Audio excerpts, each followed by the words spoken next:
Welcome to Horror Boys. It's a podcast on the internet. I'm Austin, joined as always by Chris. And we are the Horror Boys. And this isn't any old podcast on this old internet. No. My friends, this is a horror movie review podcast where every week we review a horror movie. So that's what we're going to do. Yeah. We're going to review a horror movie. And typically we do it franchise by franchise. So right now, we're going over the Halloween franchise. So it's time for the next installment of the Michael Myers story. What's Michael up to? But it's Halloween 3. See, yeah. We had Halloween 1 and 2, Michael Myers. Now Halloween 3 is Michael Myers again. No. What? No. What? Well, he technically is in the movie, but we'll get to that. Okay, cool. I'm glad he's in the movie. Because that's what the Halloween movie has to be there. Alright, so Halloween 3, Season of the Witch. It's a weird subtitle for a Michael Myers movie, but alright, let's see how this goes. Mm-hmm. I'm gonna stop the bit. I mean, obviously, I did all the notes. I know what this movie is. Yeah. Unfortunately, we both know exactly what this movie is. Whoa, don't speak for yourself. I don't hate this movie. Yeah. The director and writer is Horror Bois alum Tommy Lee Wallace, who was the production designer and editor of the OG Halloween. Then we have some uncredited writers in the returning John Carpenter and the late Nigel Neal of The Quartermass Experiment, which was a British horror TV show from the 50s. So he's a big horror sci-fi writer from the 50s for television and some movies. So now here's the little paragraph of backstory and how this writing came to be and what we got exactly here, and why some people are uncredited. I'll explain.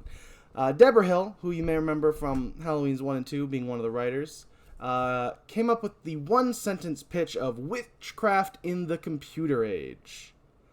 Then Nigel did the first draft.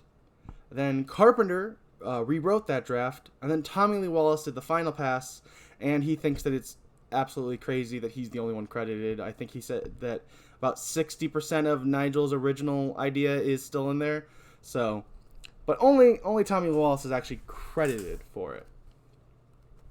Interesting. Yeah. Our composers are the returning John Carpenter and the returning Alan Howarth. Our director of photography is the returning Dean Cundy. Excuse me. Our production designer is the late Peter Jameson of Howard the Duck, Point Break, RoboCop 2, The Rage Carrie 2, and Body Snatchers alongside Horror Bois alums, the late Arlie Ermey of Texas Chainsaw Massacre 03 and Texas Chainsaw Massacre The Beginning, Christine Elise of Child's Play 2, Cult of Chucky and the Chucky TV show, and Meg Tilly of the Chucky TV show. Our special makeup effects are done by Thomas R. Berman of Howard the Duck, The Rage Carrie 2, Scrooged, Frogs, My Bloody Valentine, The Invasion of the Body Snatchers 1978, and Body Snatchers. Our special effects are done by John G. Bellew of Dead Zone, The Goonies, Lethal Weapons 2 through 4, Jingle All the Way, Fast and Furious, and Alvin and Chipmunks The Squeakquel alongside Horror Bois alum makeup artist Michael Germain of Halloween 2. Our stunt coordinator is the returning Dick Warlock. Our visual effects for the title sequence were done by John C. Walsh of Blade Runner, Point Break, The Fly 2, Star Wars Episode 4, Star Trek 4, Spaceballs, From Dusk Till Dawn, Jingle All the Way, Smallville, and is a Horror Bois alum for his work on Freddy's Dead. Yippee. I'd say I won't judge him on phrased it, but honestly I actually thought the title sequence is really hard to watch. But but hey, you know what? You did what you were almost definitely asked for, John C. Walsh, so I don't blame you. Our visual effects for the Silver Shamrock commercial were the returning Sam Nicholson. And now we got this thing. What's this? I don't know what it says. That would be Horror Bois Theater. Wait, what? Horror Bois Theater. I don't think I can say that. Oh, say Horror Bois Theater. Nah, wouldn't do it. Never could. But I guess that's a thing we do. It is. Oh, okay. Well, I guess the Horror Bois Theater. breakdown Breakdown. is I will be playing the following characters: Harry, Derek Smith, Dan, Marge, Betty Kupfer, Red, Little Buddy, Bella, the Sheriff, the Secretary, and Silver Shamrock commercial voice. Yeah. While Chris will be playing Walter, Jingle, Ellie, Jingle. Cochran. What the heck is Jingle? Don't know. But the Jingle. The Jingle. Yes. Okay. I was like, Yeah. who the heck is Jingle in this movie? Oh yeah, no, yeah, you're This doing isn't a Christmas movie. Yeah, I'm making Chris sing the Jingle. Yeah, okay, no, that's right. Okay. Yeah. Then Ellie. I am the Jingle. Then Cochran.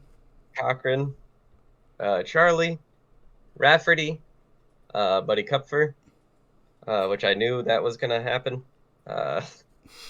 Starker, Teddy, Linda, Willie, Nurse Agnes, curfew announcer, and telephone operator. And there's a specific reason why you have those two. I don't know if you did any research on the movie, but No. I'll message you right now, live, right here, as I also tell them about how we open with our title card. I'm trying to type and talk at the same time. It's very hard. Actually, Chris, you get us to you start doing the description. We open with our title card and credits in the style of an old TV. We're in Northern Carolina, and it's Sunday, October 23rd. We see a man named Harry running away from something. Harry's played by Horror Boy alum Al Berry of Reanimator. Harry runs into a junkyard. We see he's being followed by a car. We get a lengthy scene of him trying to get help before deciding to hide. We see the car enter into the junkyard. Harry sees this and turns around to run away, and turns right into a suited man. So here are all the possibilities of characters I think are different, spoiler, robot minions throughout this movie. We have Watcher, who is played by the late Martin Cassidy of Terror Firmer, alongside Horror Boy alums Tiffany Shepis of Mayhem and Victor Crowley, Joe Lynch of Mayhem, Hatchet 2 and Victor Crowley, and Lloyd Kaufman of Hatchet 2. Technician is played by Patrick Pankhurst of Mission Impossible 3 and Transformers 3. Technician number 2 is played by Michael W. Green. Motel Technician, which would almost definitely not be this one, but I'm just putting them all here. I'm lumping all the... I can't exactly tell you who they are, people here. Is played by Jeffrey D. Henry. Redheaded Technician is played by an uncredited Brad M. Buckland. So yeah. The suited man pushes Harry up against a car and then takes Harry down to the ground. The suited man starts to choke Harry without showing any emotion because he's a robot. Remember how I spoiled that already? Yeah, he's a robot. Harry pulls on a chain that pulls out the block from under a car that very slowly rolls into the suited man, pushing him against another car, presumably killing him somehow. Because it's real slow motion. Yeah, it is very slow. And but he acts like he died when he gets hit. You understand? No, actually I don't. That's why I said somehow. Oh, yeah. Fair. Harry gets out from under the suited man. He looks over at the car that followed him, and a different suited man emerges. Harry then runs away. Oh, okay. We cut to an hour later. So we'll see you in an hour. We're going to sit here for an hour, not talking. We go inside a gas station / mechanic shop where the mechanic, Walter Jones, is watching some TV. Walter is played by Essex Smith of Stir Crazy. That's it. I thought there was going to be more, but that's a period, not a comma after that. So yeah, of Stir Crazy. On the TV, the news broadcast is being done by Derek Smith with footage of Stonehenge.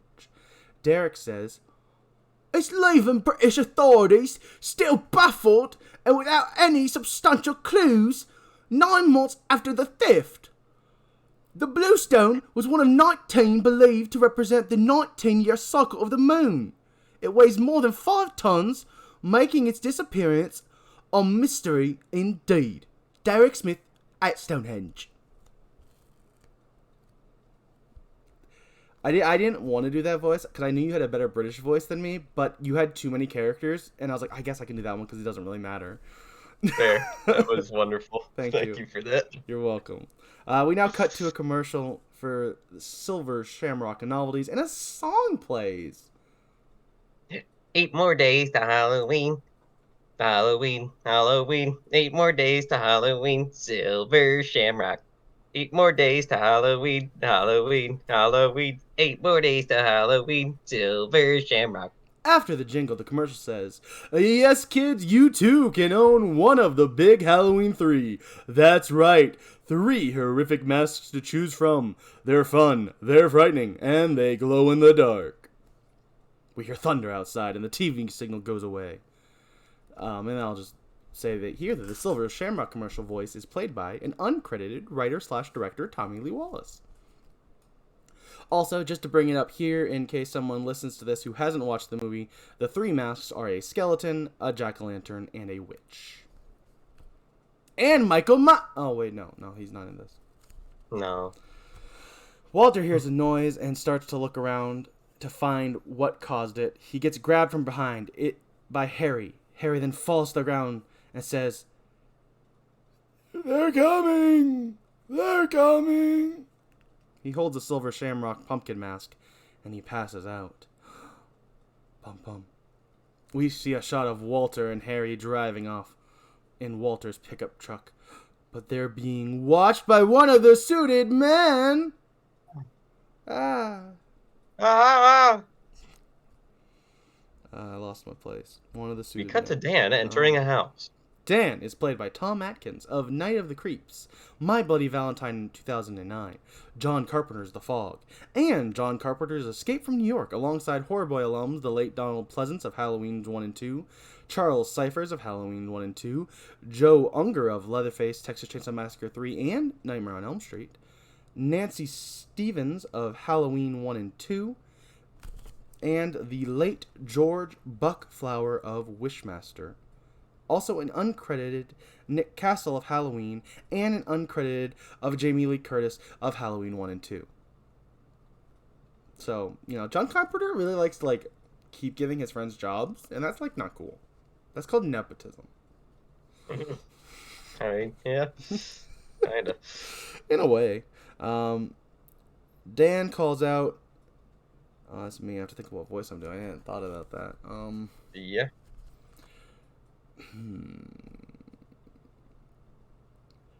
Anybody home? Hello? Dan's daughter, Bella, says... Am I Bella? Is that me? I think I'm Bella. You're the other kid. Yeah, you're Willie. I'm Willie. I'm Bella. So Bella says... Daddy's here! What was that face for? That wasn't even that bad. I could have made that way worse. Oh, I didn't hear anything. Oh, okay. That's why. Okay. It was really high pitched, but it wasn't that bad. Like, where is it? No, it happened. Your turn. Dan's son Willie says. Okay. Yeah? Bella is played by Michelle Walker. Willie is played by actor Joshua John Miller of Wizard of Gore and Near Dark. And he also wrote The Final Girls. Oh. Yeah. Bella says, "Oh, hey! Oh, Daddy! Daddy's here. Daddy!" Dan's ex-wife Linda comes in the room and says, Am I Linda? Yeah. Well, here's the thing. If it's a character that has to only talk to the character I'm playing, yeah, you're Linda. Yeah, that makes sense. That's why you have slightly more characters than me, is because Dan is the main character, and there's a lot of characters who come in for like a That scene to revolve talk to him. around Dan. Yeah. Fair. Children, we leave our food at the table. Linda is played by Nancy Keys of Halloween 1 and 2. Dan says, "Oh, I'm sorry. It's bad timing." I'm used to it. "Why do you bring us?" What did you bring us? "Well, wait. This one's for you. One for you." The kids open the bags Dan gave them. Bella opens a cat mask, and Willie opens, I think it's a dog mask. I can't tell. It doesn't matter. We're never going to see him again. Dan, seeing their facial reaction, says, "What's the matter? Don't you like them?" Bob already got us masks. "Silver Shamrock! Look!" They run over to grab their masks. Bella wears a witch, and Willie with a skeleton. Linda says, Nice try. The kids sing the jingle, as Dan asks. We're not going to sing the jingle in our voice, so we're just moving on. They do sing the jingle, though. Asks Linda, "So, how you been?" Before Linda can answer, Dan pulls out his beeper and says, "I gotta call in." Drinking and doctoring. Great combination.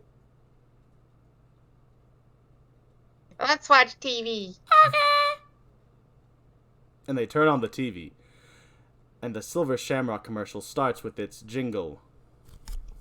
8 more days to Halloween, Halloween, Halloween. 8 more days to Halloween, Silver Shamrock.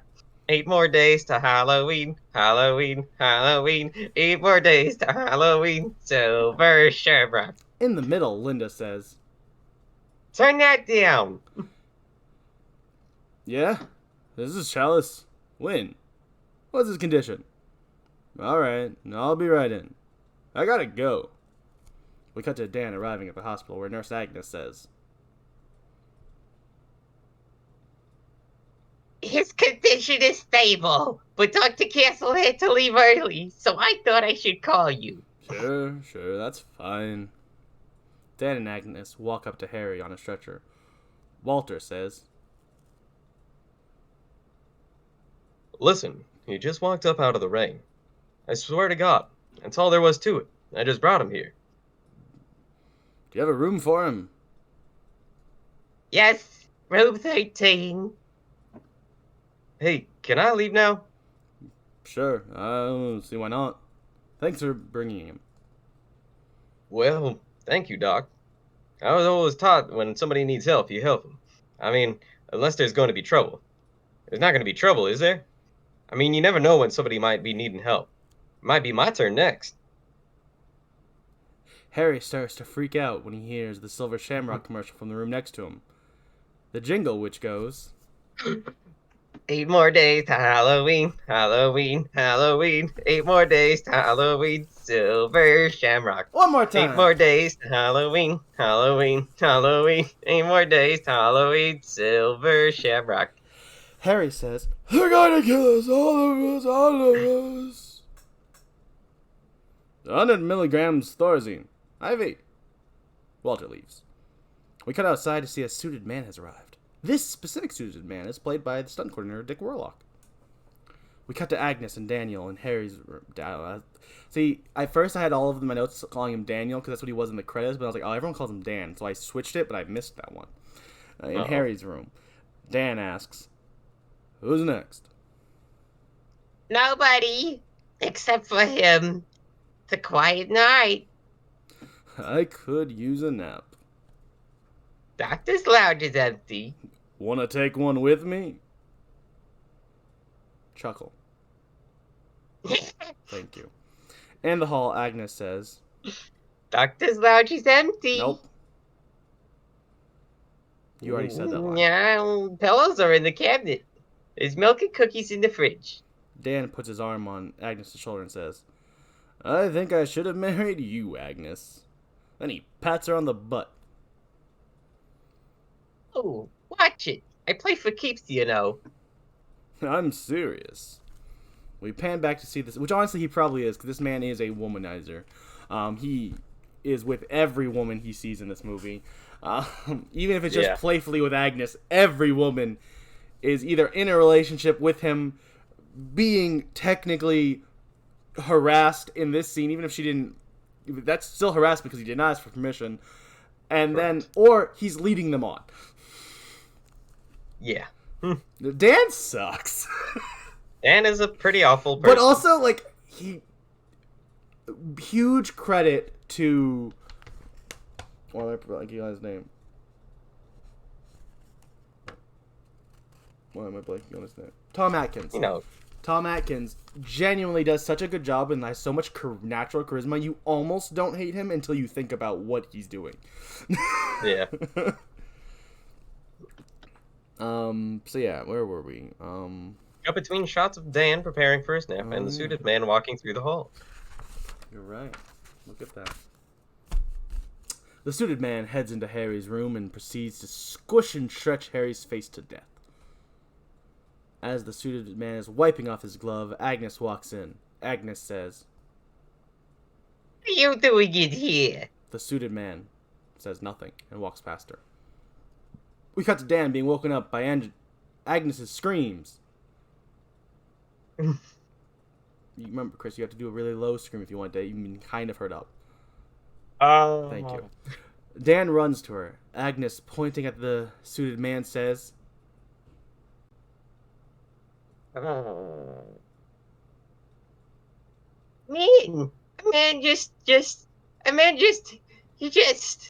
All right.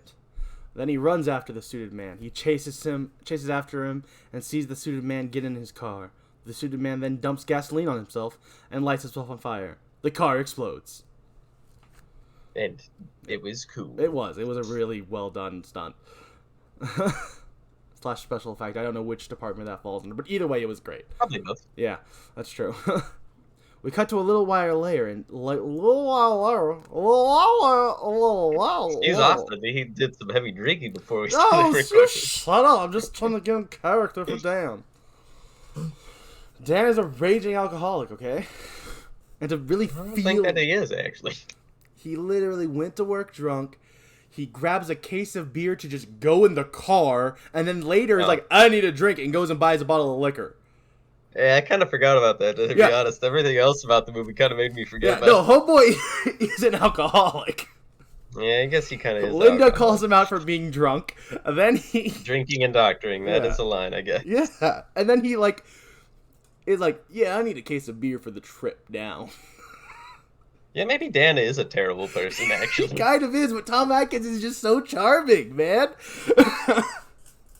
He's so charming, Alcoholic you forget how womanizer. horrible he is, man. Our protagonist is just a bad person. Yeah, just Yeah, just a lot. Yeah. We cut to a little while later. Dan is dialing a number into a phone. He's calling Gusfit. Wait, no, it's just his ex-wife. Linda. Hello, Linda. Dan, I won't be able to pick up the kids tonight. Gosh dang it, you promised. Dan pulls the phone away from his ear and says to a fireman, My ex-wife. Dan puts the phone back up to his ear as we hear Linda is still complaining, and Dan says, No, Linda, it's nothing like that at all. If you just relax for a minute, I am relaxed. 2 men died here tonight. No, it wasn't an accident. Listen, I'll tell you about it later, alright? I really gotta go. There's 4 other women I want to talk to right now. You're my ex-wife. Dan, you promised. Did I? Said, well, yeah, to love and cherish you forever, but we're divorced. Ha ha! Can't stop me from womanizing, says Dan in the movie, for sure. Definitely not making that up. No, he is. No, you're right. Dan, you promised. Dan says, Sure, Saturday night, that'd be fine. They can both stay with me all night. Great. Tell them I'm sorry. Alright. 10 a.m. Saturday. I really gotta go. Bye. Bye. Dan looks down dramatically at the mask Harry had been clutching before he was killed. Then we see it's a silver shamrock mask. We transition to Sunday the 24th. Dan and the sheriff are in the room with Harry's body when Ellie walks in. The sheriff, played by John McBride. Harry's daughter, Ellie, is played by Stacey Nelkin. I believe I'm the sheriff, right? Alright, yeah. Okay. Stacey Nelkin, where was that? There it is. Ellie asks... Hmm.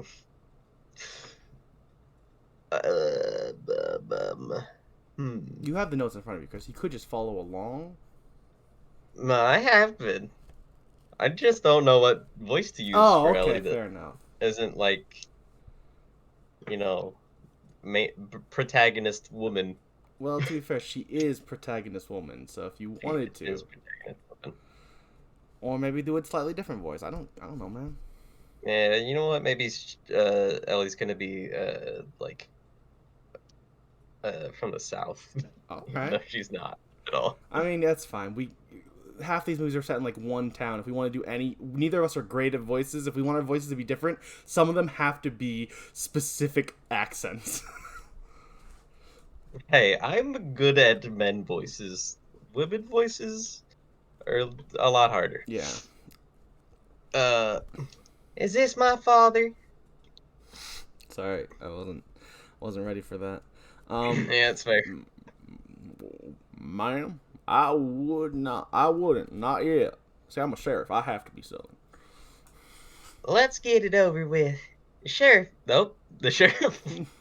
The sheriff lifts the sheet, and Ellie, after a moment of shock, says, Yes, that's my father. What happened? "Oh, some crazy man killed himself in the parking lot right after. Drugs, probably." Is that it? My father's dead because of some crazy... The whole thing is under investigation. I'll bet. You've had a hard night, and you've come a long way. When you feel better, I'll have some questions, and maybe some more answers. Ellie leaves, and Dan looks dramatically out the window. We cut to Dan in the hall. He looks over and sees Ellie crying. They make eye contact for a moment, and Dan leaves. We transition to Wednesday the 27th. Dan is at the morgue lab talking to Teddy. Teddy is played by Wendy Westberg. Teddy says... Oh, yeah, it makes sense, I guess. She I don't only remember talks who to me, Teddy Chris. is. She's the morgue, like the blonde chick in the morgue. Oh, Like yeah. the chick we cut back to. The other woman, the woman he's leading on. Yeah, the other woman that he's leading it. Right. He's not leading on Ellie. He's with Ellie. Well, that's true. I mean, not yet. Well, yeah.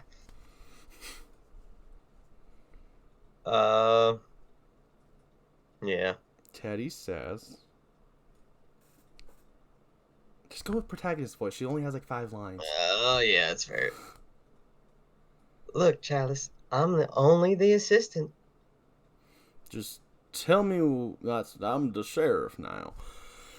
Just tell me why you know? Just tell me what you know is probably what I was supposed to write here, Teddy.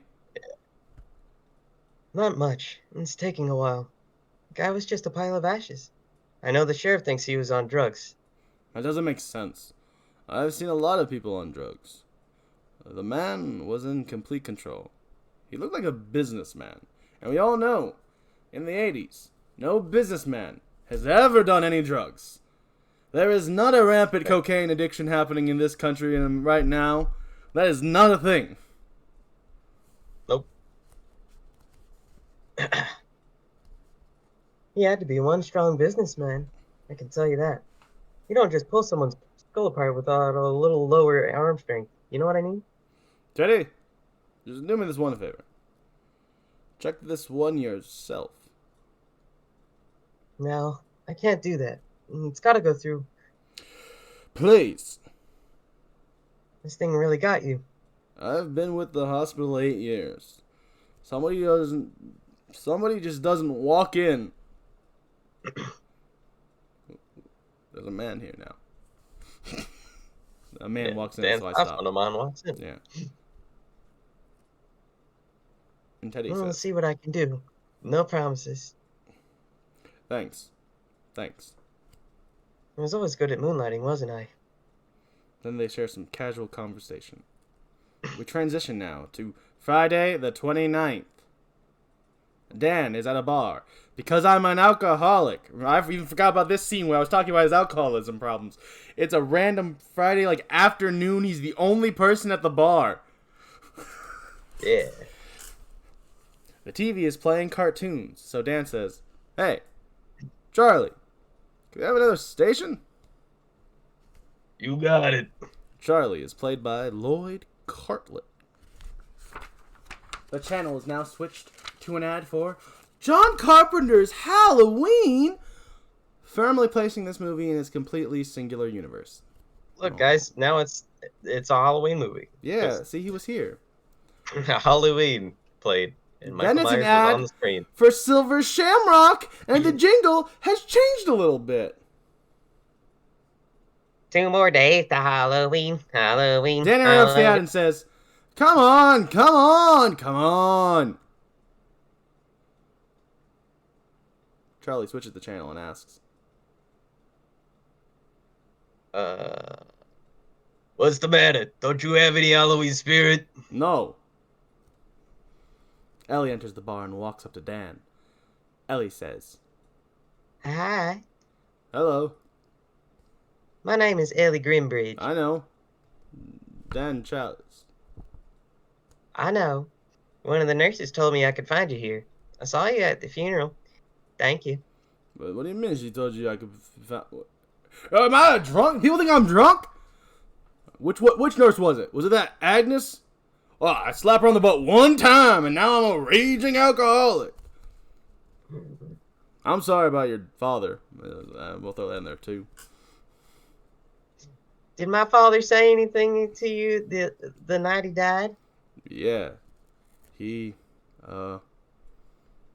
Yeah, he said, tell Ellie I love her. Well, you're a bad liar. Thank you anyway.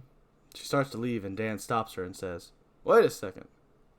You're a female, and I am not sleeping with you yet. Something is wrong in this scenario. I mean, I don't understand why you'd think that. That's strange.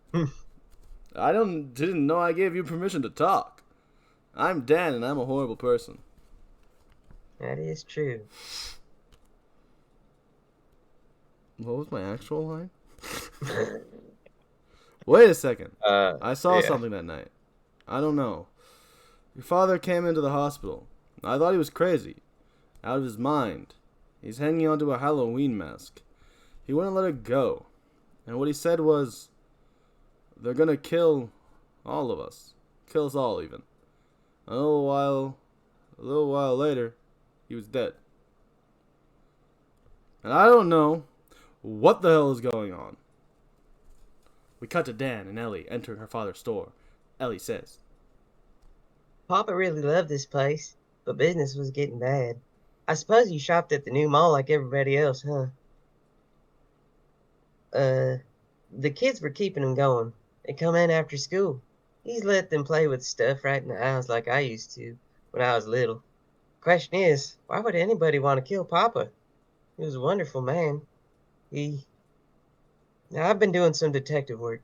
My father kept excellent records. October 18th, Merchants Council meeting. He was there. I checked.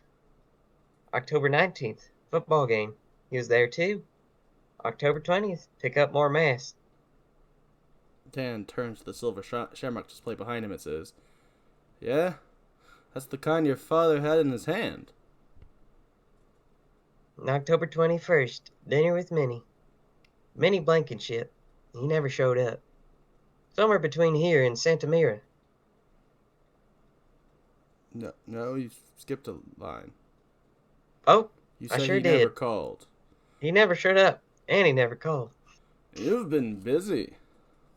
I think my father ran into trouble somewhere between here and Santa Mira. Is where I should have said that line. Santa Mira? Where they make those a little place not too far away. Maybe they know something. I'm not going back to LA until I find out what happened to my father. They share a look, and we cut to Dan on a payphone. Dan says, Linda, I can't get out of it. I'm really sorry, You're gonna sit around and... Nah, it's just a bunch of doctors talking about boring stuff. Your kids don't even remember your name. Linda, take it easy. I'll be back to take them trick-or-treating. I promise. I'll call. Are you gonna tell me where you're going? No, I can't remember the name of the hotel. I'll call you Monday. I gotta go. Wait a minute. But he hangs up the phone. Dan grabs his 6-pack of beers and hops in Ellie's car.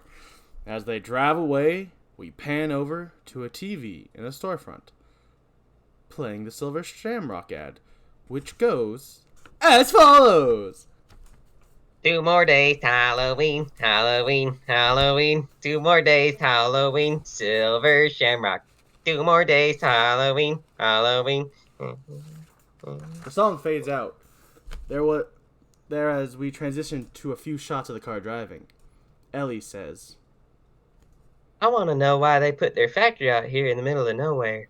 Dan reads out loud, Santa Mira, founded in 1887, a farming community. Grew up around a large dairy. After World War II, a wealthy Irishman, Colonel Cochrane, converted it into a toy factory. Silver Shamrock Novelties. Now given over to the manufacture and sale of Halloween masks. Largest in the world. Proud community, predominantly Irish. Irish Halloween masks? What kind of racism is that?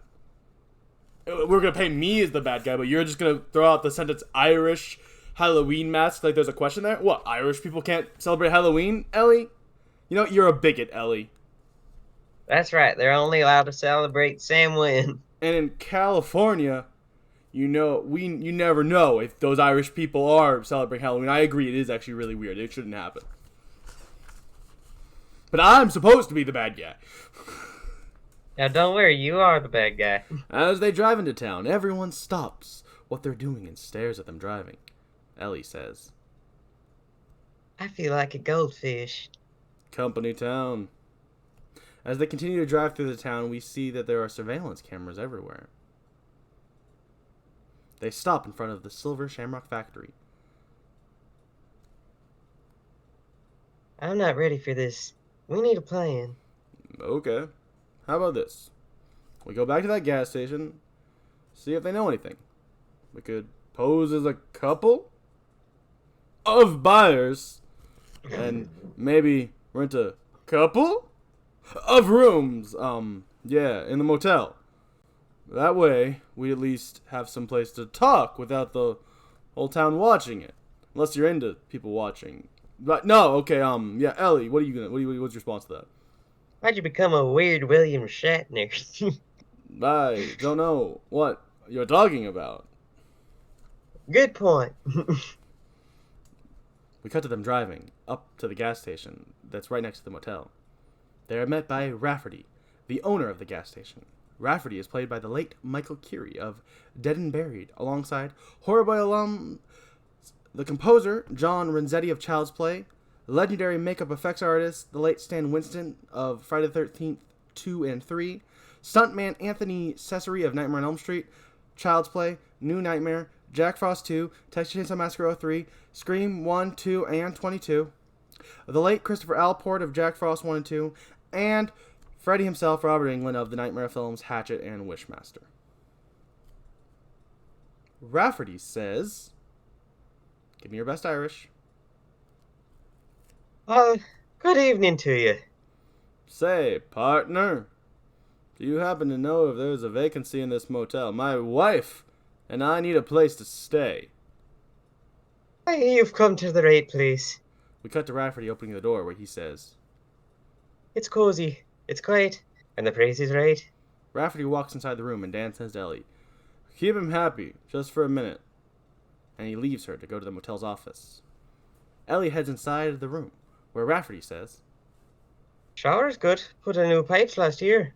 We cut to Dan in the office. He checks the logbook to check if Harry had stayed there, and he had.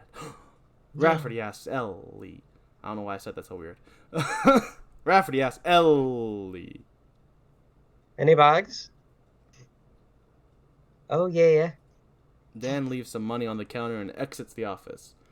Rafferty sees the one small bag in the trunk and says, "Light packers, aren't you?" I believe is what that says. Yeah. It's definitely what it's supposed to say. Peek behind the curtains. It's not. That's what I read. Where am I? Light packers, aren't you? You have to respond to yourself there. I lost my place after I read that line. Oh, we've had a lot of practice. Yeah. I still can't find my A place. car is driving. Oh, no, that's the end of your line anyway. Oh, yeah, Okay, a I said car that is line. driving up. A car is driving up, and Rafferty says, Ah, there's Mr. Cochran now. The car drives past slowly as Rafferty waves. A great man. Colonel Cochran, a true genius. Dan is walking back to his room when an RV rolls up and a bike on the front falls off and almost hits him. The RV belongs to the Kupfer clan. Buddy Kupfer is played by the late Ralph Straight.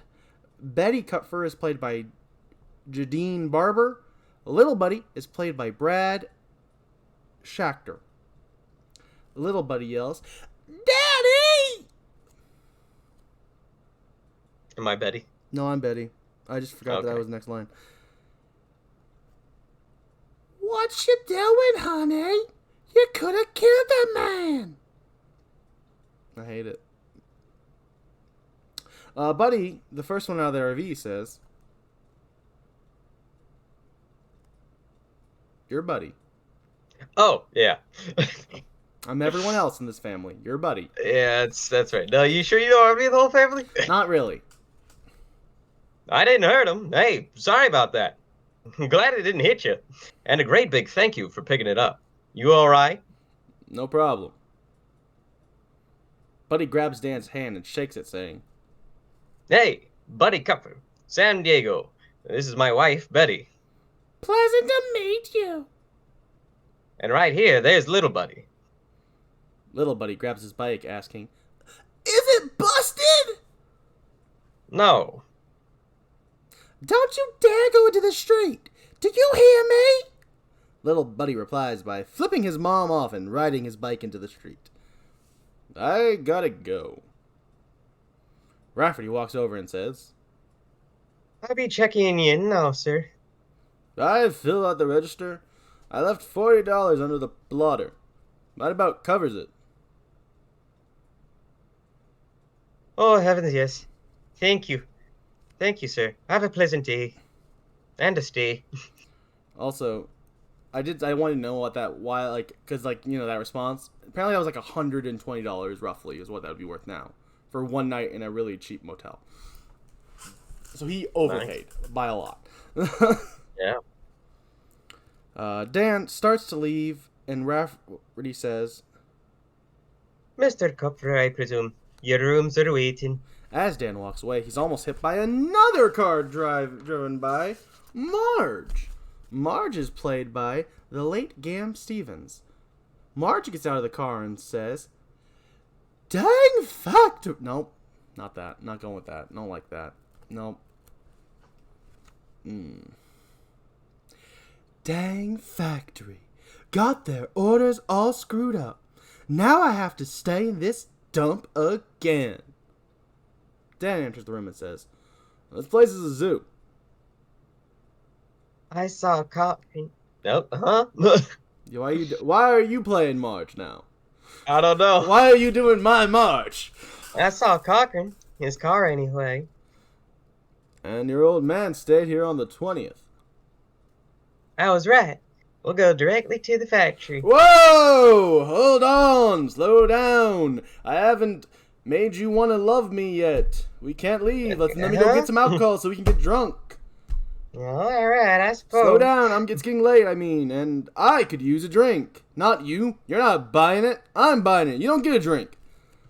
Let's take our time." It's okay with you to stay, I mean? Yeah, I think these clothes could probably hold out for at least one more day. Now you kind of smell like crap. It's pretty bad. You don't want to say anything, Broad. You don't want to say anything. The things I could say about you right now, but I won't. I'll just say that I could go get another room.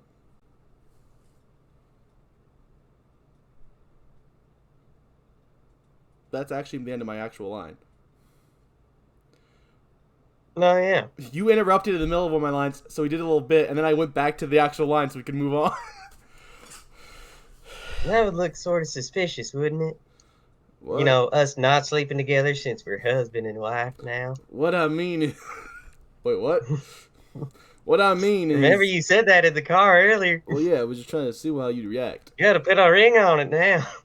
Come on, Dan. I'm old enough to be your father. Yeah, he kind of is. Oh, he definitely is. He is over double her age. I don't know why I'm saying this in Dan's voice. She was Gross. She was like 23 and he was like 47, I think. Ugh. Yeah. I mean, they're both adults, so it's nothing actually wrong with it. But Yeah, it it's is a just little gross. weird. Yeah. I just don't like it. That's fair. What I mean is, if you'd feel more comfortable... I've never pretended to care about a woman's comfort before, sorry. I could sleep in the car. Better than this floor, anyway. Where do you want to sleep, Dr. Chalice? That's a dumb question, Miss Grimbridge. You are a dumb woman. Now give me that tongue. And they kiss. And she does give him that tongue, even though he didn't say that. We cut to outside as the sun is starting to go down. And we hear bells ringing over loudspeakers. And a voice over says... Remember the message I sent you in Discord. Yeah. It's 6. It's 6. Curfew. Curfew. All residents of Santa Mira, please clear the streets. Curfew is now in effect. Please confine your activities to your own homes. Thank you. Have a very pleasant evening. The curfew announcer is played by Jamie Lee Curtis of Halloween 1 and 2. We see a bunch of shots of the empty streets and see the surveillance cameras doing sweeps. We cut to Dan leaving the Shamrock store with a bottle of booze. In an alleyway on his way back to the motel, Dan gets startled by a homeless man named Starker. Starker is played by... I lost my spot. Starker is played by... Jonathan Terry of Return of the Living Dead 1 and 2, alongside Horror Bois alum Tom Matthews of Friday the 13th, Part 6. Starker says... Am I Starker? I mean, he is in one scene talking to Oh me. yeah, I'm talking to Dan. Sorry. Come on, do your vagrant voice. Mister, I didn't mean to scare you. Saw that bottle and thought it looked pretty heavy. I got no diseases. You mind if I have a drink? Here's the bottle. Gosh dang. Thank you. Starker starts to walk away, but Dan stops him and says, "Hey, just a second. You, happen to know anything about this Cochran?" Cochran? Do I know anything? You made Santa Mira what it is today. You're right up old pile and nothing. Let me tell you something, mister. You brought in every dang one of them. Factory people from the outside. You think you'd hire me? A local boy? No way. Thumb me down flat. You haven't got $1 you can spare, do you? Dan gives him some money. Thank you. All I can tell you, mister, is watch out. You seen the TV cameras yet? He's watching you, friend. I guarantee you that. Cochran. Upset to you. Easy. It's alright. It don't matter to me. He's probably listening. And if he is, I got one thing to say. It's the last Halloween for that lousy factory of his. It's a pretty wild poop going on in there. I heard rumors. Like what? What'd you hear? This year, I'm gonna give me about a case and a half of Molotov cocktails. Burn that son of a bad woman right down. Be the last Halloween for them. Last Halloween. Starker walks away. Dan goes back on his way to the motel. We cut to Starker in the junkyard, drunkenly singing, 2 more days, Halloween, Halloween, Halloween, Halloween, 2 more days, Halloween. Only 2 more days. Halloween, 2 more days. He gets to his crate he lives in and makes himself an easy cheese and Wonder Bread sandwich.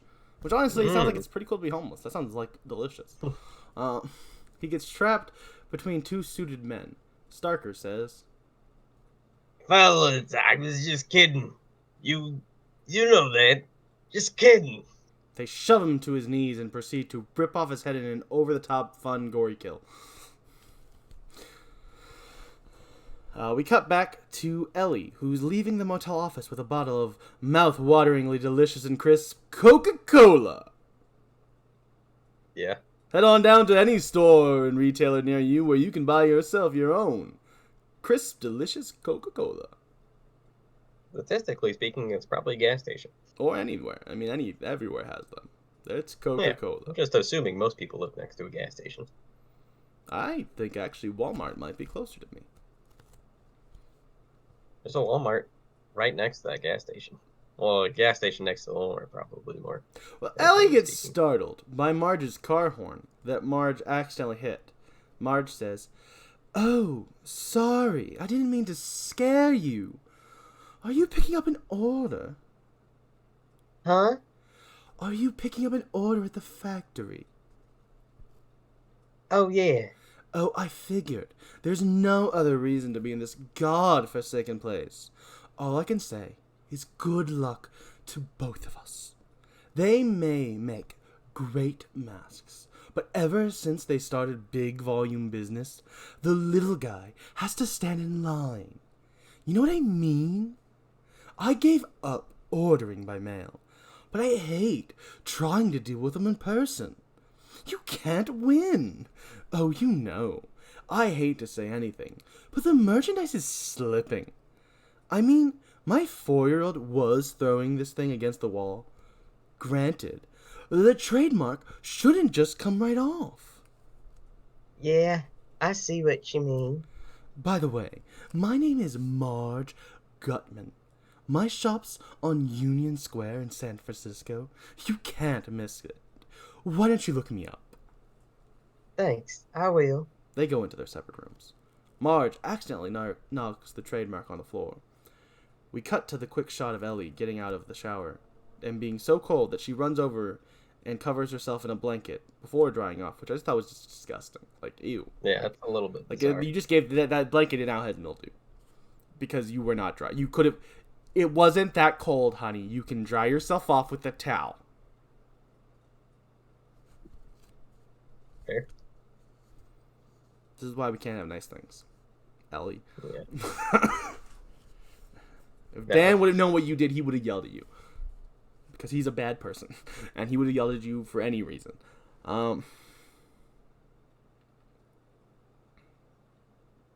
Gross. And she's Marge sits found down to read in her bed. bed. We cut to Dan calling Teddy in the office. Teddy says, Hello? "Teddy, I tried you at home." Why would I be at home when there's something like this cooking? "Got anything?" No. Someone made a colossal boo-boo. We've been doing an autopsy on part of this car. Seats, dashboard, something. Just plastic and metal shavings. 2 days wasted because somebody mixed up the envelopes. Where are you calling from? "Santa Mira, at the Rose of Shannon Motel. I'll check back with you tomorrow." All right, Sherlock. Ciao. Dan comes in frustrated with everything going on and is immediately over it when Ellie flashes her lingerie at him. They proceed to start playing some harmonica. We cut to them post-song. On the radio, we hear a familiar jingle. 2 more days of Halloween, Halloween, Halloween. 2 more days to Halloween. Dan changes the radio because he's tired of that jingle. Ellie and Dan have a conversation about how she's ready to perform another song because she's young and he's old. And then we cut to Marge in her room, messing with the trademark, and a laser blasts out that completely destroys her face, and then a bug crawls out of the gaping hole that used to be her mouth. And what is this movie? Yeah. Don't worry, when he gets to the end, you still don't know. Yeah. We cut to later in the night, when Dan and Ellie are woken up by the noise of a van driving up outside. They head outside to see what's going on. They see a bunch of men in lab coats taking a body on a stretcher out of Marge's room. Ellie says, Oh my god, that must be Marge. "Who's that?" The lady I met. "Excuse me, I'm a doctor. Please, I said I'm a doctor." But they ignore him. Rafferty walks over and says, Don't trouble yourself, sir. She'll get the best care money can buy. The van drives off with Marge in the back. Dan asks, "Who's in charge of the patient?" Why, Mr. Cochran, of course. Speak of the devil, he drives up and exits the car. Cochran is played by Dan Harrell. Harrell. There it is.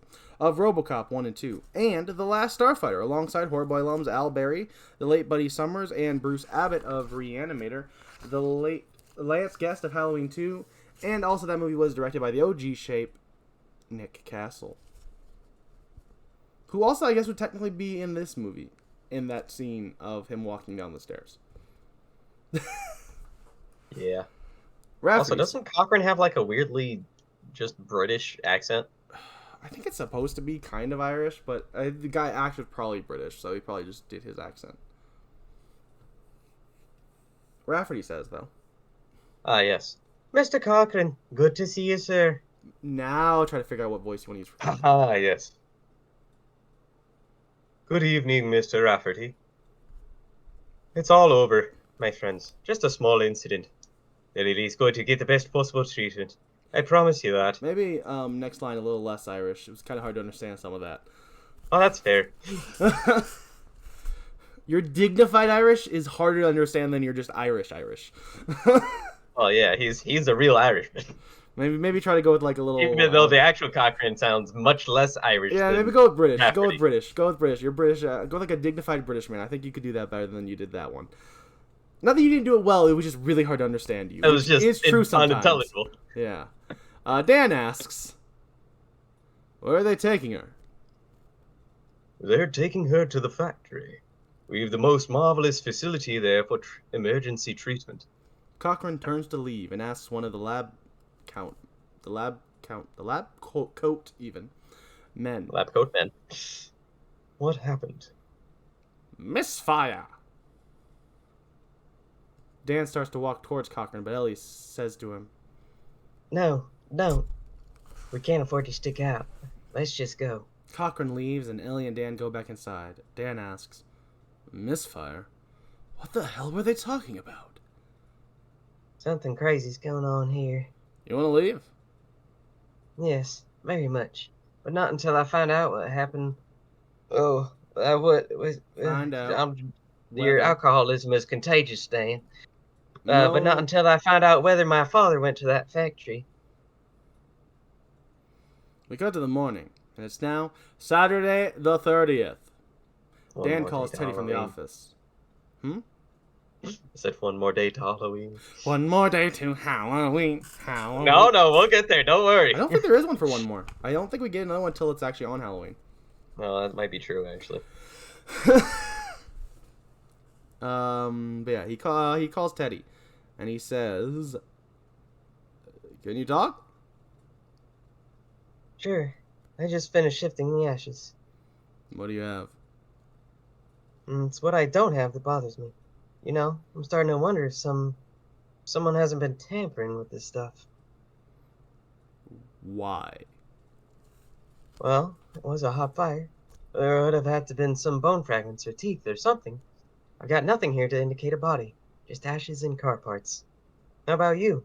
Well, Teddy, it sounds like we're definitely dealing with robots, and we're both idiots for not figuring that out yet. I mean, Yeah. Teddy, do me another favor, will you?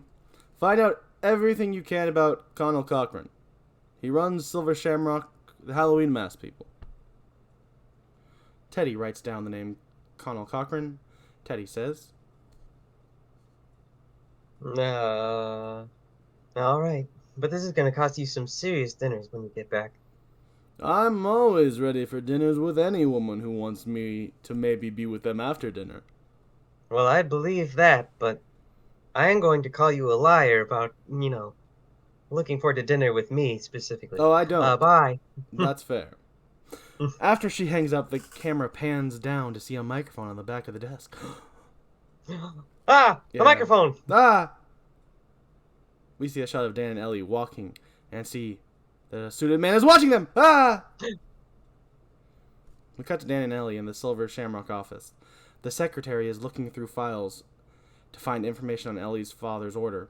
The secretary is played by the late Patty Edwards of Little Mermaid, Hercules, The Extremely Goofy Movie, and Brave Little Toasters 2 and 3, alongside Horror Boy alum Timothy Stack of Idle Hands. The secretary says, "Oh, there must be some mistake, dearie. Mr. Grimbridge himself picked up the order on the 21st. Here's a signature." Thank you. Do you remember that transaction? "No, but you could talk to someone who might." In walks Red.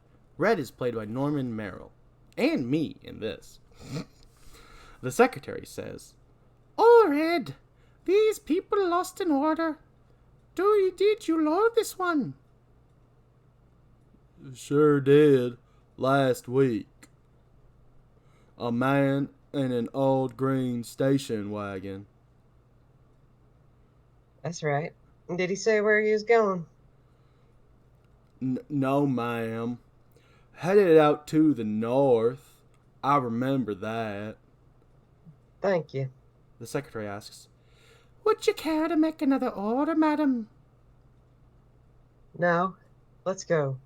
Her and Dan head to the door, but in comes the Kupfer clan. Buddy says, Well, hey! How you doing? Buddy turns his attention to the secretary and says, Buddy Kupfer family, here to see Mr. Cochran. "Yes, Miss Kupfer, Mr. Kupfer. Welcome. I'll tell Mr. Cochran you're here." "When do we get to see him making the masks?" Real soon, little buddy. "Buddy, my feet are killing me." Come on, the fun's just starting. I've seen enough. Let's get out of here. All right. Dan sees Cochran enter and says, "Well, wait. Well, so this is Buddy Kupfer and his lovely family. My friends, Mr. Kupfer has sold more Silver Shamrock masks this year by far than anyone else in the country. Every one of the workers... Oh, yep, that's not a line, he Every says. one of the workers claps for Buddy. "Yeah, you did it!" I don't know who that was. And as for my other friends, Mr. and Mrs. Smith. Smith, of course. Look, my apologies for that little bit of disturbance last night, but I want you both to know Mrs. Gutman is going to be fine. She's been flown to a hospital in San Francisco. Thank you. And about the confusion over your order, I'll tell you just one thing. A replacement order is being prepared for you absolutely free. The whole thing's on me. That was everybody cheering. Is he not incredible or what? Huh? Cochran. Cochran says to Buddy. Yeah. How would you like a guided tour? Oh, thank you, sir. Would it be all right if my friends come along? Oh, yes. I was just about to ask them, if you'd like to. We'd love to. Come along. As they walk through the factory, Cochran says, The latex is heated and poured. After that, it's cooled and poured off. Then it's all just a matter of trimming, painting, and packaging. The tour continues into a museum-like area that displays past masks and animatronic music boxes. Buddy says, Oh, wow. This is it. Hall of Fame time. "What's famous?" You really don't know. Colonel Cochran, the all-time genius of the practical joke. He invented sticky toilet paper. "Oh?" Oh, you must know. The dead dwarf guy, the soft chainsaw, all his. "No. Gee, I didn't know that." And before that, he used to make toys. Remember that one? I had one of those when I was a kid. Used to watch it for hours. They walk past a little animatronic of Native Americans that I feel like is offensive, but I actually can't directly say why, because nothing about it like was out. It just felt wrong. Yeah.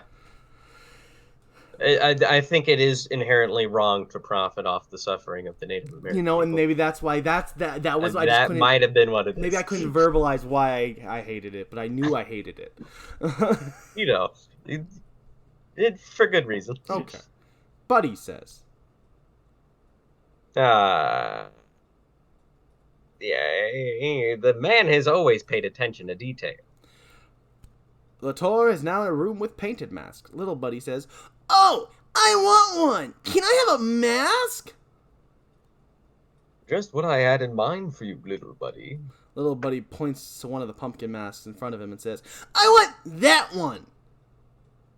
Oh, no, no, no, no. Look over here. He grabs him an already packaged mask with the trademark on it. Cochran says, Those masks haven't been through final processing.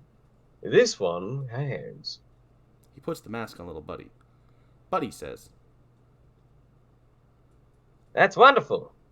What final processing? "Don't ask me!"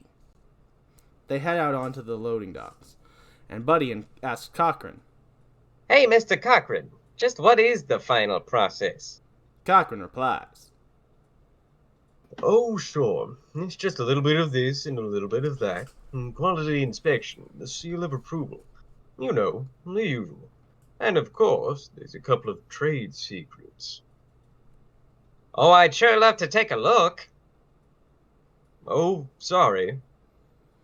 "Not even a peek for your best salesman?" Oh, just one little look. Well, you see, part of the inspection process involves volatile chemicals. Very dangerous. I wouldn't want to put anyone in danger. Oh, sure. I understand. Now, listen.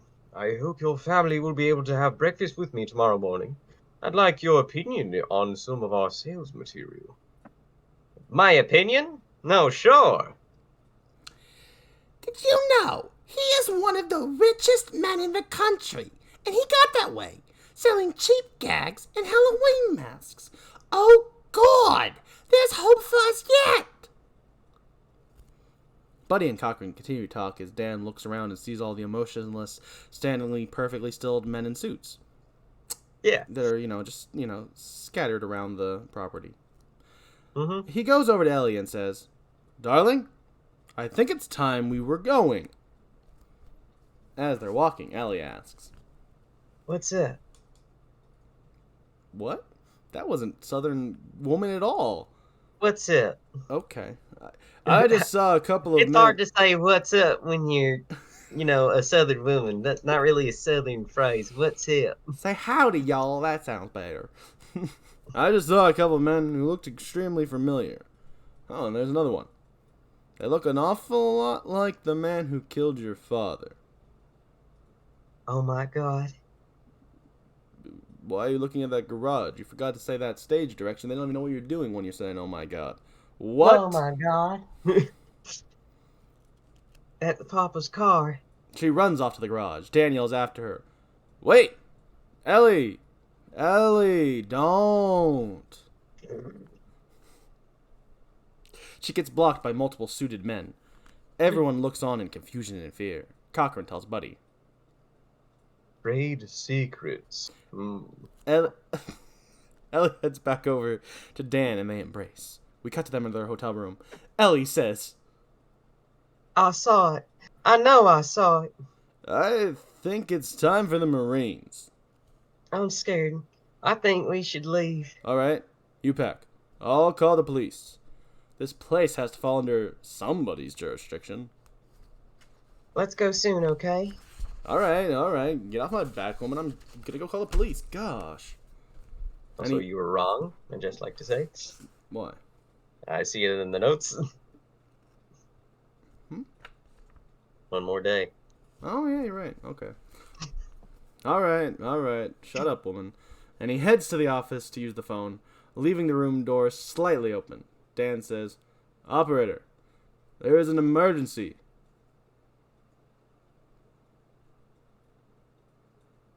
I'm sorry. We cannot complete your call as dialed. Please hang up. He hangs up. The TV starts playing the Silver Shamrock commercial with that jingle. One more day to Halloween, Halloween, Halloween. One more day to Halloween, Silver Shamrock. One more day to Halloween, Halloween, Halloween. One more day to Halloween, Silver Shamrock. Yes, information. I'm sorry. We cannot complete your call as dialed. Please hang up. Check the number and dial again. Now, after that jingle, the commercial says, Just one more day, 24 hours, but that's plenty of time to pick out. Dan leaves the office, so we don't hear the rest of the commercial.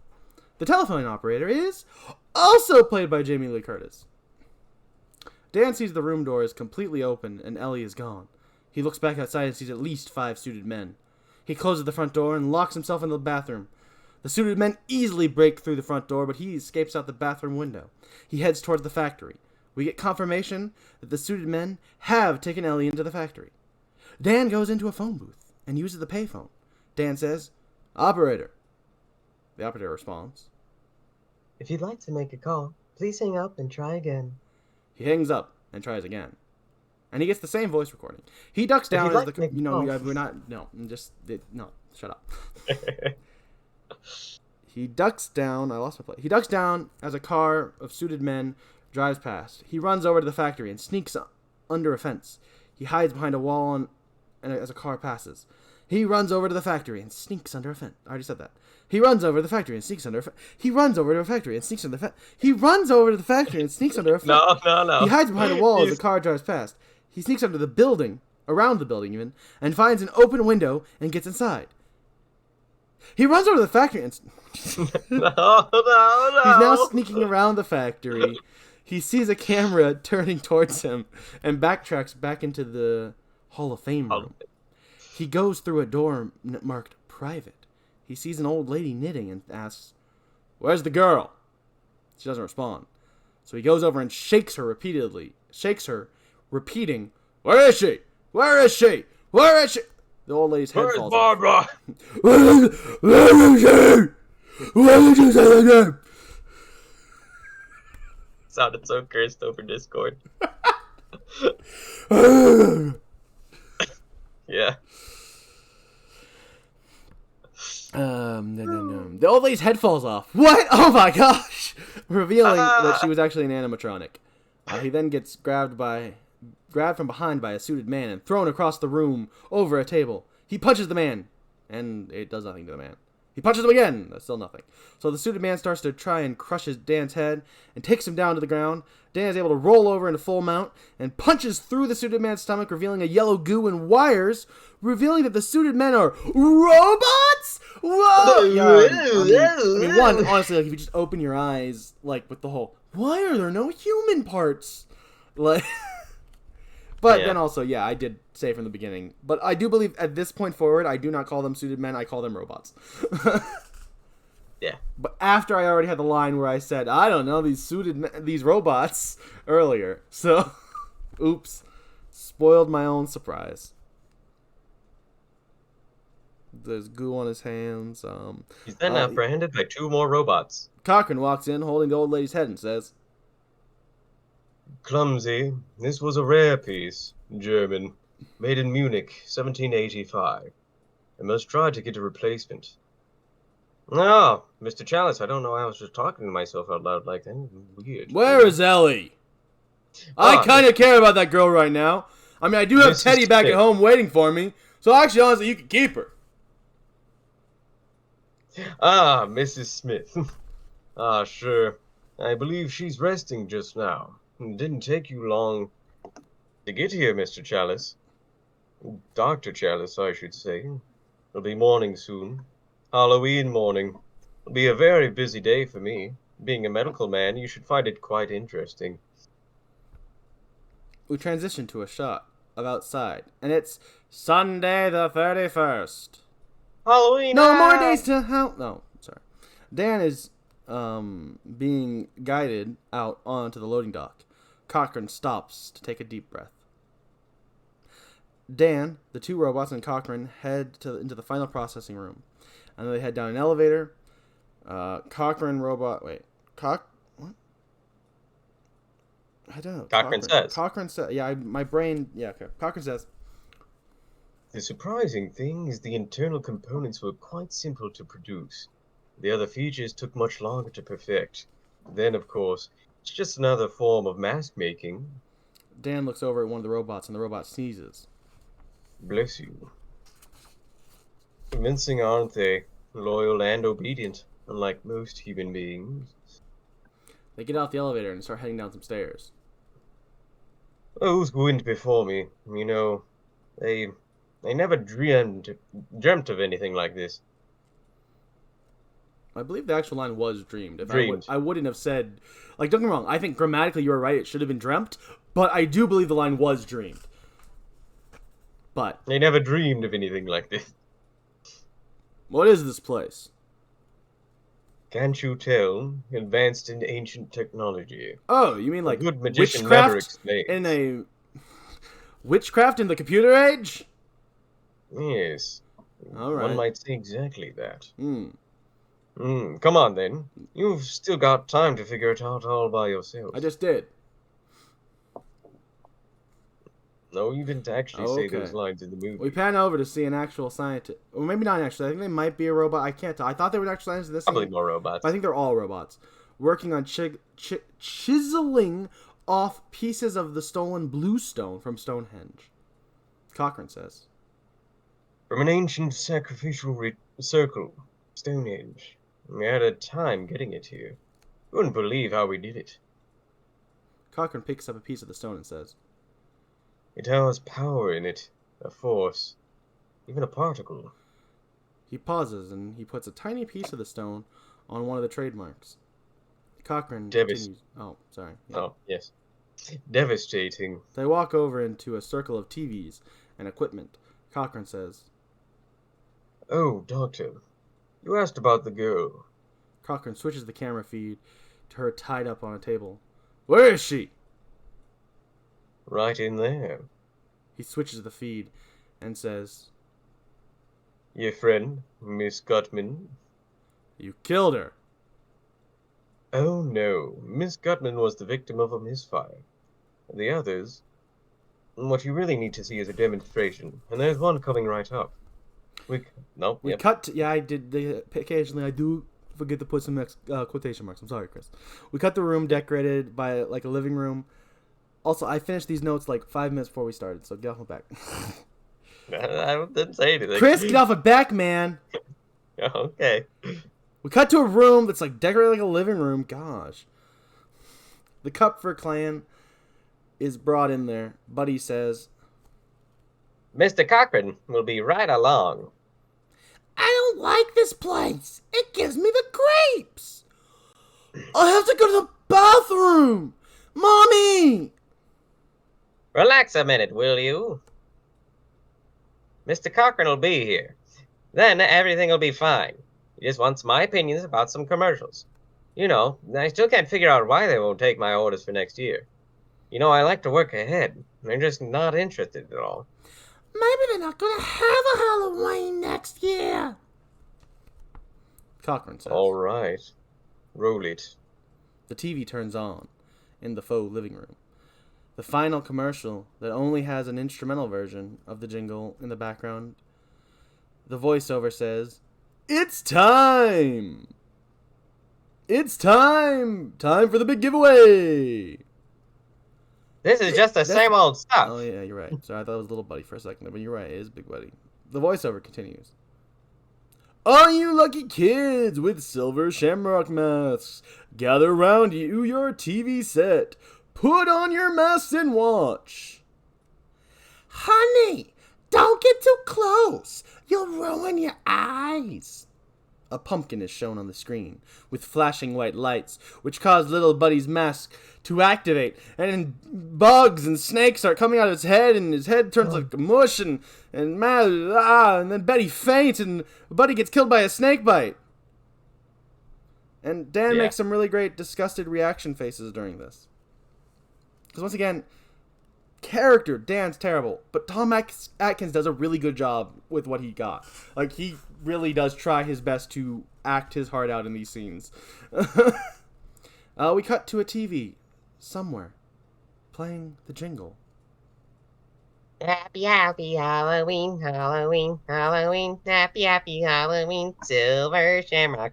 Happy, happy Halloween, Halloween, Halloween. Happy, happy Halloween, Silver Shamrock. Then we get shots of a bunch of different places where most kids are wearing the silver shamrock masks.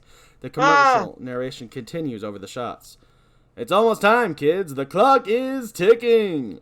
Be in front of your TV sets for the Horror-a-thon. That's right, kids. Come watch Rated R Halloween, kids. You understand. It's a TV edit, so there's nothing left. Remember, the big giveaway is at 9. Don't miss it. And don't forget to wear your masks. The clock is ticking. It's almost time. Happy, happy Halloween, Halloween, happy, yep. No. Happy, happy Halloween, Silver Shamrock. Happy, happy Halloween, Halloween, Halloween. Happy, happy Halloween, Silver Shamrock. We see a shot of Dan's kids sitting in front of their TV in their silver shamrock masks. We cut to Teddy, who's trying to call the hotel to talk to Dan. But when she can't get through, she calls Roger and has a conversation that I completely cut because at this point I was just wanting to be done. But apparently she found a car. She doesn't think this thing's a car part. It's like weird little gears. But then she gets attacked and killed by a robot who drills her head with a drill completely off screen, making it a really lame kill. Yeah. It's now 7, and Santa Mira is super quiet. Sorry, 7:30 even. We cut to Dan, tied up, and Cochran says, Enjoy the Horror-a-thon, Doctor. And don't forget to watch the big giveaway afterward. "Why, Cochran? Why?" Do I need a reason? Mr. Cuffer was right, you know. I do love a good joke. And this is the best ever. A joke on the children. But there's a better reason. I hate kids. I mean, you don't really know much about Halloween. You thought no further than the strange custom of having your children wear masks and go out begging for candy. It was the start of the year in our old Celtic lands, and we'd be waiting. In our house of wattles and clay, the barriers would be down, you see, between the real and the unreal, and the dead might be looking in to sit by our fires of turf. Halloween, a festival of Samhain. The last great one took place 3,000 years ago, and the hills ran red. The blood of animals and children. Sacrifices. It was part of our world, our craft. Witchcraft. To us, it was a way of controlling our environment. It's not so different now. It's time again. In the end, we don't decide these things, you know. The planets do. They're in alignment, and it's time again. Cochran puts a skeleton mask on Dan, and then says, It was going to change tonight, Doctor. I'm glad you'll be able to watch it. And happy Halloween. Cochran leaves Dan tied up in front of the TV. Dan looks up, and it's 7:49. Dan scoots over to the TV, kicking it and shattering it. He uses a piece of glass to cut his restraints. He then removes his mask and throws it over the camera. Dan sneaks out into the air vent. A technician that notices the camera issue has to wait till Cochran till he's done with a phone call. We cut to Dan, who's made it onto the roof. He sneaks back inside. He finds a phone and calls his ex-wife. Linda says, Hello? Linda, listen! Dan, where the hell have you been? Shh! Shut up! Listen. You have to get rid of the masks. The Silver Shamrock. The one that I gave them? Where are you? Santa Mira. They killed Buddy Kupfer and his whole family. They killed them. We cut back to Cochran and the technician says, We lost him! No, we haven't. You'll see. Back to Dan, who says, No, I'm not drunk. Linda, listen. You have to get rid of the masks. Just... You want me to what? You're just jealous. Linda, listen. Go to hell. And she hangs up. Dan goes to get Ellie. Cochran sees that and sends robots after them. Dan and Ellie sneak around the facility for a bit. Dan finds a box of trademarks. He sneaks over and starts the giveaway video. He then goes to the rafters and drops the trademarks on everyone below, killing them. As the circle of TVs flash... as the circle of TVs... as they're still flashing, the blue stone behind Cochran starts to glow. Then, above the TVs forms a ring of light. Cochran looks up to the rafters at Dan and gives him a slow clap. Both glows shoot glow at Cochran, making him turn into glow. And then the factory explodes as Dan and Ellie escape. You understand. Yeah, I understand. Then Dan and Ellie are driving away, and he still hears the ad on the radio, so he says, We gotta do something. Call somebody. Huh? He looks over and sees Ellie is staring forward and asks, Ellie? You alright? She turns to him, showing no emotion, and grabs his face, revealing she's now a robot! Ah! Dan ends up crashing into a tree, and he's now free from her grasp. He walks over to the door and sees that only her arm is there, and is attacked from behind by the one-armed robot Ellie. He's able to grab a tire iron and knock her head off after 2 shots. We see her head on the ground, still looking around. He gets back in the car, and is attacked by Robot Ellie's severed arm. Oh my gosh! Which starts to choke him. But he's able to rip it off and toss it away. He looks down at his watch, see what time it is, and that gives headless, one-armed Ellie a chance to attack him, but the attack isn't much as the robot kind of just stops working and falls in front of him. He runs away and ends up at Walter's gas station. He runs up to Walter and says, Your phone, where is it? It's life and death. As Dan runs inside, Walter, following, says, Don't I know you? Dan on the phone says, If it goes out, it means death of millions of people. Everyone's watching. Don't you understand that? Well, say it's a bomb. Say whatever you want. Say whatever you like. Just get it off the air, please. 3 kids, one wearing each mask, stop by the gas station to trick-or-treat. Dan says, No, I can't prove it. You've got to believe me. Believe me. Take it off the air now. Please. You've got to. The witch comes inside to watch the giveaway, and the broadcast is pulled off the air. She changes the channel to a different channel hosting the broadcast, but that channel stops playing it. Alright, so we're cool. The movie ends. But wait, no it doesn't, because she turns to a third channel that's still broadcasting it, and Dan says, The third commercial! It's still on! Please! Take off the third channel! Third channel! It's still running! For God's sake, please stop it! There's no more time! You've got to... please! Stop it! Stop it now! Turn it off! Turn it off! Stop it! Stop it! Stop it! Stop it! Stop it! And we cut from his screaming face to the credits. That was Halloween 3, The Season of the Witch. So now it's time for my thoughts on this movie. I'll go first. Yeah. I think I have slightly more. We'll give you the good news, bad news. Which, to be fair, the good news isn't that good. But I think this movie has a lot of really fun ideas, but it's also way too slow. It is such a slow movie. It drags a lot. I think a lot of the acting is really good, but there's also a lot of, just nothing scenes. Cut Teddy completely out of the story. Cut every time he calls to Linda, except for, the first one.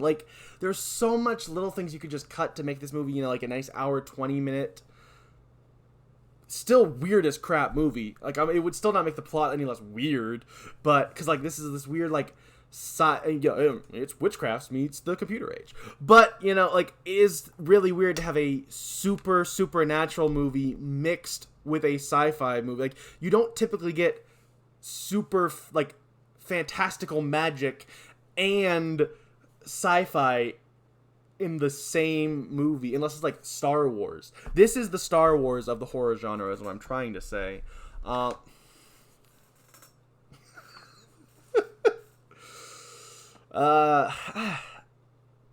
like this movie. I think like I don't want to watch it like regularly, but if I'm just watching the movie, it's enjoyable enough for me to not hate my time watching it, which is not something I can say for all of the Halloween sequels. Also, I also stand by the general consensus like that a lot of people have said over the years is this movie would have done so much better if it was not called Halloween. A Halloween movie? Yeah. Yeah. That sets your expectations for the wrong thing so you don't get even close to something like that. But at the same point, though, as much as I say that, then there's also the element of it also probably still wouldn't do well because, it's hard. I don't know. I guess you put through John Carpenter's name as like a producer on it. Like John Carpenter presents Season of the Witch. Maybe it would have done well. But it's not like this movie did well financially even with the Halloween name on it. So, I don't know. This movie has a lot of flaws. But I still enjoyed it. That's where I'll leave it. Yeah, this movie does have a lot of flaws. His entire movie did just feel like an hour and a half long fever dream. That is so incredibly far-reaching in some of its concepts that it is very silly. And I will say that because of how ridiculous some of the concepts in this movie are, it is entertaining to watch at parts. But yeah, for the most part, it is very boring and slow, and takes forever to. Well, it both does and does not take forever to get where it's going. But it's yeah. Chris, I understand so much the struggle you're trying to have right now. Because I could also be like, oh, it's slow, but then I'm like, but it also does open with like an explosion within the first 10 minutes, and like yeah. And then they like in the first 30 minutes are at the factory where the climax takes place at some point. It's yeah. Not a lot of settings in this movie. Yeah, they just kind of hospital, factory. Home. And they just cycle through a bunch of like weird characters pretty much is how they like pad out the story. Yeah. Yeah.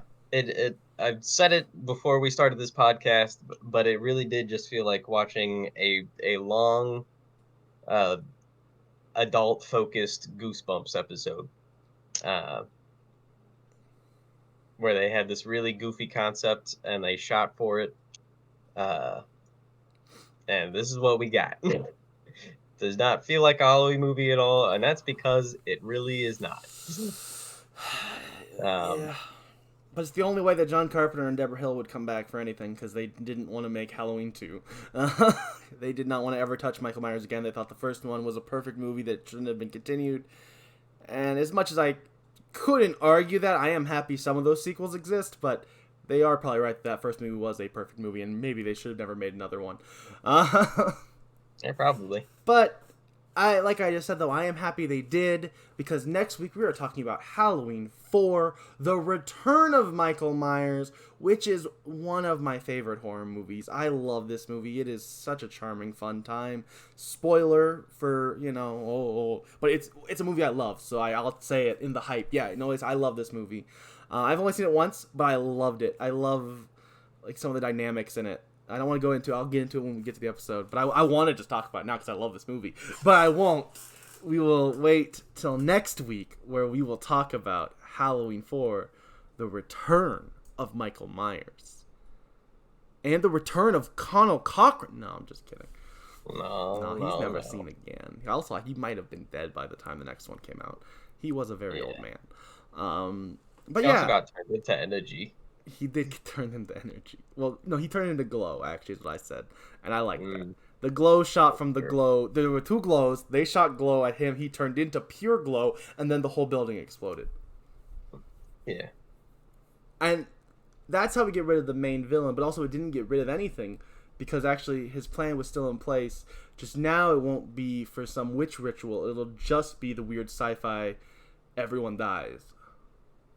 Everyone turns into bugs. Or maybe it doesn't. Maybe he saves the day. We'll never know. I mean, it did look like it was already playing, which means those kids should have already been dead that were in that room with him. Yeah. But if you like this podcast, leave a 5-star review on any podcast app that you use that we're on, because that's the only way you can leave a 5-star review is if we're there. And if you want to see our pretty little faces, head on over to youtube.com/@horrorboys.